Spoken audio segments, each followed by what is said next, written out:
All right, the beauty of the winter meetings is you never know who you're going to run into. And here in Nashville, a man who abandoned his true home of Boston to make this his home, Brock Holt, is here. How are you? I'm good.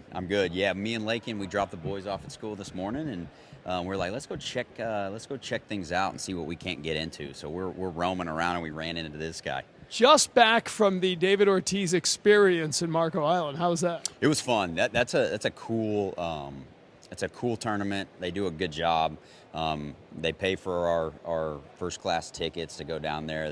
They gave me and Lakin a suite this year, so it's a little mom and dad getaway from the boys for a few days, and we get to golf, and we've built some good relationships through that, and they raise a lot of good money for a good cause. Everybody in New England waiting to see what if the Red Sox do here at the winter meetings. You played with Craig Breslow. When you heard he was the new chief baseball officer, what'd you think? Well, I was excited for him most of all. Obviously, he was doing some stuff with the Cubs, but to be the head guy and be in charge, your first big time job for it to be the Boston Red Sox, it's a pretty cool thing. So I'm excited for him and his family, and I'm sure his head's spinning right now with how much stuff he's trying to learn and first winter meetings here. So can't wait to see him, maybe give him a hug.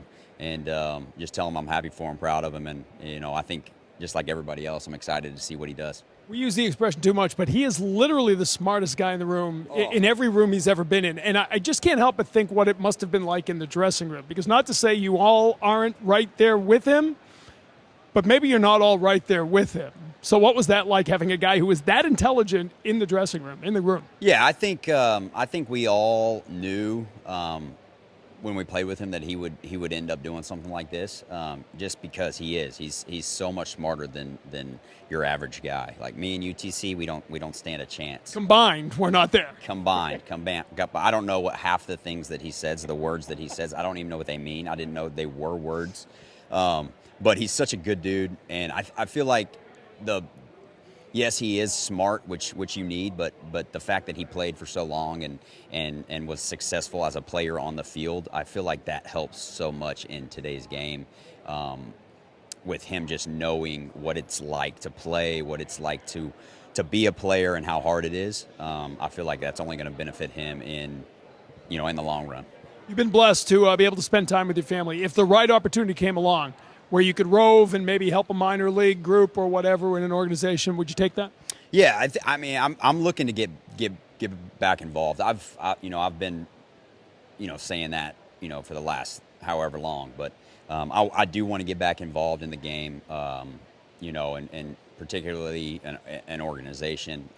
I want to help however I can to that's kind of been my motto my whole career, right? Help however I can to get back into baseball and help a team, whatever they need. Preferably the Red Sox, but I've built enough relationships in the game where I know people all over the place now. So, but for me right now, man, being home that's where I want to be, and it's been fun the last 2 years. I get to take the boys to school every day. I get to pick them up. We have dinner as a family, and so it's going to be hard to do something full time and be gone a lot. But I would love to get back involved somehow. Love to have you back, Brock. Great to see you, buddy. TC, thank you. Brock Holt, one of the best here in Nashville, the winter meetings.